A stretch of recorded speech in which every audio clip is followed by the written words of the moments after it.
Roadmap to Victory is sponsored by the R&R family of companies.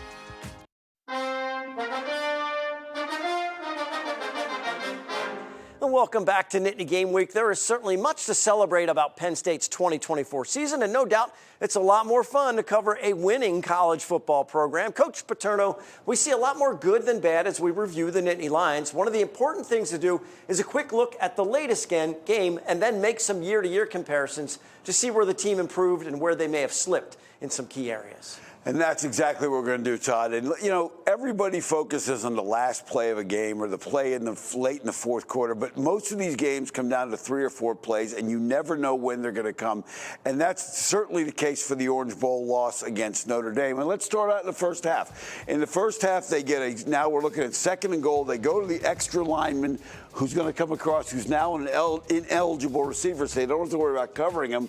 The back being offset deeper than the quarterback is a run zone read tip. So now Notre Dame is betting they've got this guy to deal with, the quarterback, and the back coming out in the flat. So now they have 3 for 3, and you'll see that ends up helping them with this play. So as Drew Allar reads that defensive end and he closes, and then Tyler Warren gets jammed up, they're able to just close that thing down, and because 71 is ineligible, they can just close down on that one. Now, the very next play, now you're 3rd and goal. Now your back is even, and then you've got another back here. So everybody here's eligible, so now they've got to cover him.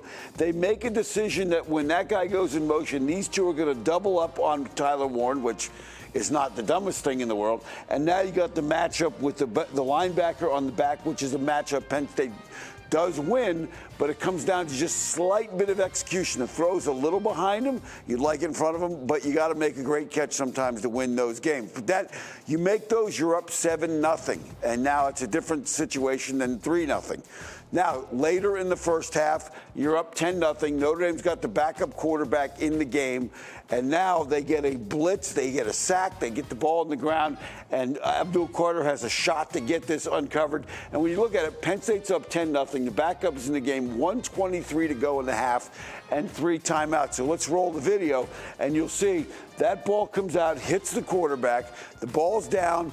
Abdul Carter has that shot. If he gets it, Penn State's got that ball around midfield, and they've been very, very good at the end of first halves getting points when they have timeouts and time to go. And that half could have been 17-0. Could have been 21-0 if that's the way the game is instead of 10-3. Very different second half. Now let's talk about some of the other categories in that second half. The third down numbers, Notre Dame did a great job in the last 9 of the last 12 third downs. They threw the ball well on third downs, got a lot of first downs. Penn State struggled on third downs, only 2 of their last 9, and throwing the football in the game. They did not call a pass and get a first down in the 5 passes that they called, and that's really one of those things that swings the game. Now let's talk about the bigger picture as you look at 2024 versus 2023. Brought in a new offensive coordinator, made some improvements in total offense, rushing, passing, third down performance all went up, and you see the metrics of the improvements in those performances. Now, let's talk about how they did some of the things on third down, because this was a big difference for them. They got their running backs involved in the pass game, and they did a nice job. You got wideouts here, you got running back, wideout, and they do a nice job setting us up for Nick Singleton. We saw this a bunch this year. This was very, very effective. With Singleton coming back next year, I'm sure you're going to see a lot more of this. Really did a great job with him in third downs. Now let's talk about some of the things that they did not improve on, where they went down. Scoring was down. Fourth down performance, they were down. Red zone performance, they were down. Red zone TDs. And the interceptions went from 2 in 2023 to 10 in 2024, which is a big jump. So let's talk about that in terms of show you play where that became a situation, a problem. Here against Ohio State, 1st and goal in the red zone, they throw the ball and they get an interception. So the the decrease in the red zone production and the increase in interceptions kind of converged there. Otherwise, that game may have gone Penn State's way. Now, flipping over to defense, let's talk about some things that improved defensively. Interceptions, they went from 12 in 2023 to 20. They're much better in the red zone, much better in red zone touchdown. Defense did a great job there, and let's talk about that. Here's an example of where that came into play. Here against SMU, Penn State had just gone for a 4th and 1 on their own 19-yard line, didn't make it. 14-0 off the strength of 2 interception pick sixes by linebackers, and now SMU's got a chance to close this within 7. They run the blitz. They got the inside release. And the linebacker coming off the edge, if he does not make this play, it's a 14-7 game. The discipline, the focus, and the production in the red zone defense made a big difference in that game and blowing that thing open, allowing Penn State to blow it open. Let's talk about some areas where they were not as good.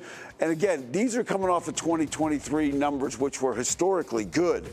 So just the decreases weren't necessarily a reflection that they were a bad defense. They were a really, really good defensive football team, but they went backwards in some areas where they were not as good. Run defense was one. And let's take a look at a play where you see the example here. They get out of line. Ohio State comes off the ball on a key 3rd down, and they make the first down, move the chains, and put the game away. And in the big games, they had some of those times where they did not quite make the stop, and that's what to look for as you go into 2025. And Todd, hopefully we'll be making a long run and extra shows next year. Thank you, Coach. It's been a few weeks since Penn State's first-round playoff game against SMU. Soon after the final home contest of the season, renovations underway at Beaver Stadium. And oftentimes, renovations don't begin until there is a demolition. That's certainly the case in State College. Crowd gathers on a cold morning to watch the press box come crashing down. Definitely time for a fresh look and a new area for the press. Nittany Lions start their 2025 season with 4 consecutive home games starting August 30th versus Nevada. Don't go anywhere. Our Impact interview's coming up. We have the guy who's calling the national championship. Chris Fowler joins us to talk about the Nittany Lions' close call. More Nittany Game Week after this.